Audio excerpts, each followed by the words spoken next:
भक्तिहीन प्राणी होते हैं जिनके पूर्व जन्म की कोई भक्ति नहीं होती, या इस जन्म में भी उसने कोई ऐसी क्रिया नहीं प्राप्त हुई जिससे उसमें भक्ति धन प्राप्त हो, उसे भक्ति धन इकट्ठा हो, अर्थात उसकी कोई भक्ति बन रही हो, तो वो व्यक्ति आकड़ नहीं पाड़ा करे,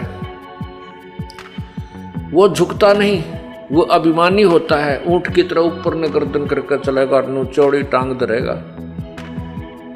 ऐसा जब तक तो हो सकता है पुण्यात्मा को ज्ञान ना हो, तो अनजानपने में कोई भी ऐसे अभिमान कर सकता है, कोई भी इस प्रकार की क्रिया कर सकता है। जब ज्ञान हो जाता है फिर उस पुण्यात्मा में वो प्रक्रिया नहीं रहती, वो सीधा एक सभ्य व्यक्ति की तरह चलता है, सभ्य व्यक्ति की तरह व्यवहार करता है, और उसके अंदर एक इतना गुण आ जाता है कि वो परमात्मा के दरबार में झुके बिना नहीं रह सकता।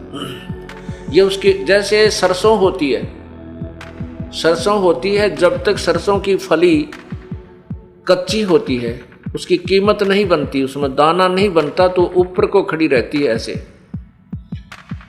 और जो जितनी भी वो परिपक्व होती जाती है उसमें सरसों का दाना बन जाता है, उसमें वजन बन जाता है, उसकी वैल्यू बन जाती है, कीमती बन जाती है, तो वो झुकना शुरू कर देती है और अंत में इतनी झुक जाती है कि जमीन को छूने को हो जाती है। उसमें उसकी कीमत बन गई, सरसों के दाने उसमें भर गए, फलियों में वो कीमती बन गई। और जब तक वो कच्ची थी उसमें वो ना किसी कर्म की नहीं थी, ना उसका खल बने ना तेल बने, तब तक वो आकड़ पाड़ रही थी, ऊपर में ऐसे खड़ी थी। जितनी कीमत होती चली गई उतनी ही वो झुकती चली गई।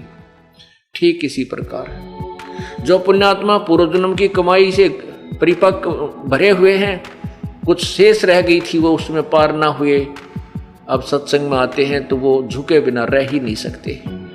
उनका स्वभाव, हम तो पत्थर के सामने प्रणाम किया करते थे, 2 ईंट लगा करके माता बना रखी होती जिस पर कुत्ते मुत्या करते हम उस पर भी नमस्कार किया करते थे, क्योंकि हमारे अंदर वो गुण था, हमारे अंदर वो कीमत थी, भगवान का धन था, वो हमें झुकाए बिना छोड़ता नहीं था। और अब तो हमें रास्ता ही अकॉर्डिंग टू शास्त्र मिल गया। अब तो झुकन की बात छोड़, कोई नाट गर्दन मांगे तो भी सहर्ष स्वीकार दे देंगे परमात्मा, कभी ले लीजिए। पुण्यात्माओं के अंदर ये गुण होता है।